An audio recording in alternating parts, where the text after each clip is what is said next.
Hello बच्चों, कैसे हैं आप? उम्मीद करती हूँ आप बढ़िया और एकदम मज़े में होंगे। बच्चों, आज हम पढ़ेंगे कहानी लेखन यानी स्टोरी राइटिंग।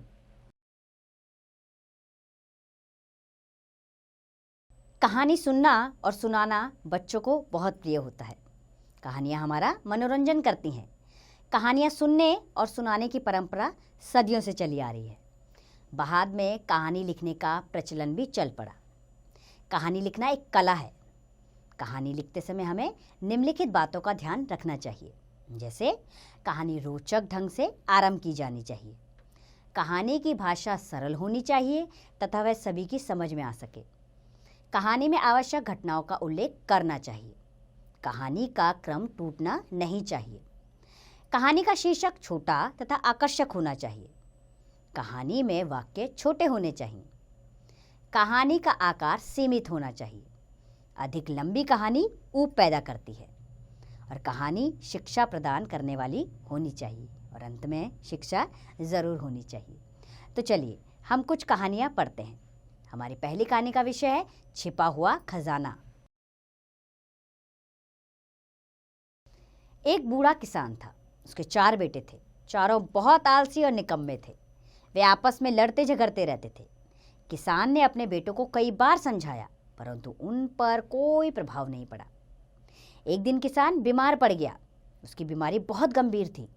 किसान को आभास हो गया कि उसका अंतिम समय निकट आ गया है और उसने अपने चारों बेटों को बुलाकर कहा, मैंने अपने खेत में ज़मीन के नीचे खजाना छिपा रखा है, परंतु मुझे ठीक से याद नहीं है कि वह कहाँ पर है।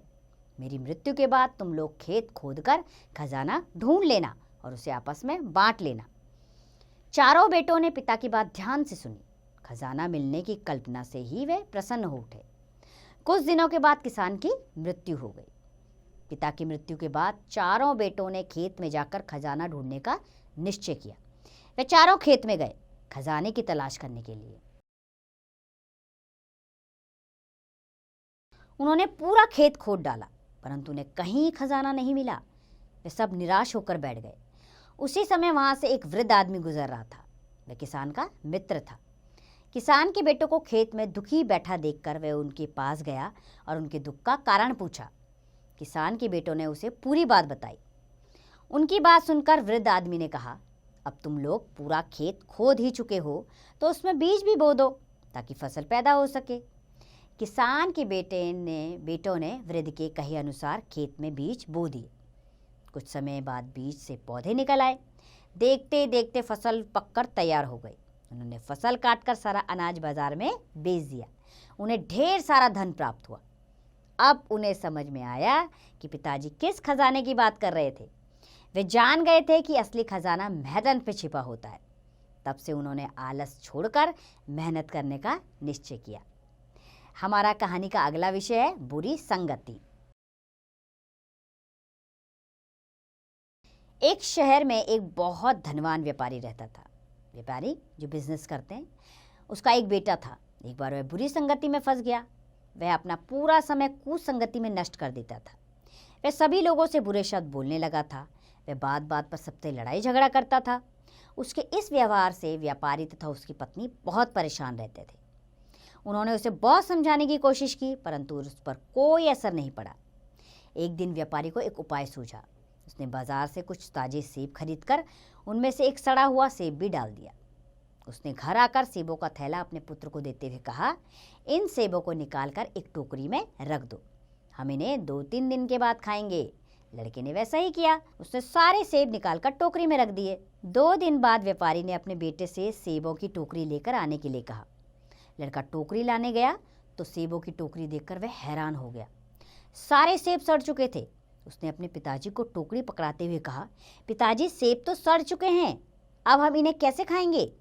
व्यापारी ने उत्तर दिया, बेटा, 2 दिन पहले जब मैंने तुम्हें ये सेब टोकरी में रखने को कहा था, तब इन सब में एक सेब सड़ा हुआ था, बाकी सेब ताजे थे, परंतु आज ये सारे सेब सड़ चुके हैं। ऐसा केवल एक सड़े हुए सेब के कारण हुआ है। जिस प्रकार एक सड़े हुए सेब ने बाकी सभी सेबों को खराब कर दिया, उसी प्रकार बुरे व्यक्ति की संगति से अच्छे व्यक्ति भी बुरे बन जाते हैं। कुसंगति से जीवन खराब हो जाता है। लड़के को व्यापारी की बात समझ आ गई और उसने बुरी संगति त्याग दी। हमारा अगला विषय है मेमना और भेड़िया। एक जंगल था। जंगल के बीच एक छोटा सा झरना बहता था। झरने के पास हरा भरा घास का मैदान था और मैदान में हरी भरी झाड़ियां उगी हुई थी। उस मैदान में भेड़ों का एक झुंड चर रहा था। उनमें से एक मेमना भी हरी हरी घास चर रहा था।